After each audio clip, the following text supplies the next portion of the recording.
আসসালামু আলাইকুম। দেখতে পাচ্ছেন দয়াগঞ্জ মোড়ে এখানে ট্রাফিক সুন্দরভাবে দায়িত্ব পালন করছে। তো এই হচ্ছে মূলত দয়াগঞ্জ মোড়।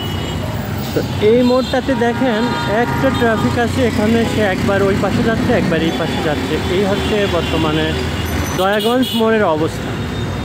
তো আমার কাছে মনে হয় যে এখানে কোনো ট্রাফিকই লাগবে না যদি না আমরা এখানে একটা সুন্দর একটা ব্যবস্থা করি। দেখেন গাড়িগুলো কিভাবে চলতেছে অগোছালোভাবে।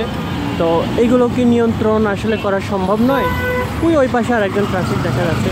তো আমি মনে করি যে কোনো ট্রাফিকেই লাগবে না যদি না আমরা এখানে একটা ব্যবস্থা করি। সেটা হচ্ছে যে দেখেন এই পাশে যে ফ্লাইওভারটা এই পাশে যে আমরা যেটা দেখলাম আমি একটু আগে, ওই পাশে এর একটু দূরেই হচ্ছে রেল লাইনের যে ফ্লাইওভারটা।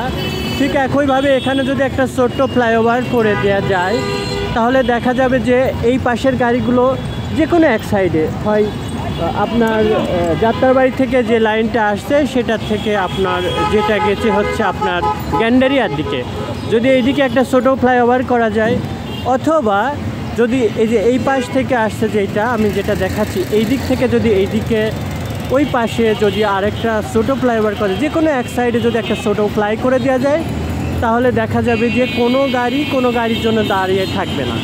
অর্থাৎ যে গাড়ি উপর দিয়ে ফ্লাই করে চলে যাবে সে উপর দিয়ে চলে যাবে, আর যে গাড়িগুলো নিচ দিয়ে যাওয়ার তারা নিচ দিয়ে চলে যাবে। জাস্ট রেল লাইনের যে সিস্টেমটা হচ্ছে সেই সিস্টেমটা যদি এখানে ইমপ্লিমেন্ট করা যায় তাহলে এখানকার যানজট আর হবে না বলেই আমি মনে করি।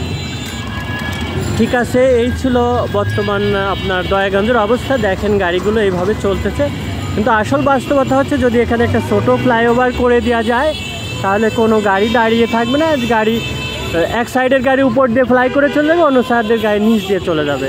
এটাই ছিল আমার কথা। ঠিক আছে, ধন্যবাদ। সবাই ভালো থাকবেন, সুস্থ থাকবেন, সুন্দর থাকবেন, আমার জন্য দোয়া করবেন। আসসালামু আলাইকুম। দেখেন একটা অগোছালো পরিবেশ এভাবে চলতেছে, কোনো ট্রাফিক শৃঙ্খল ছাড়াই গাড়ি যার মতো একটা বিশৃঙ্খল অবস্থায় চলতেছে যার মতো। ট্রাফিক কীভাবে দায়িত্ব পালন করছে দেখেন, এই হচ্ছে অবস্থা।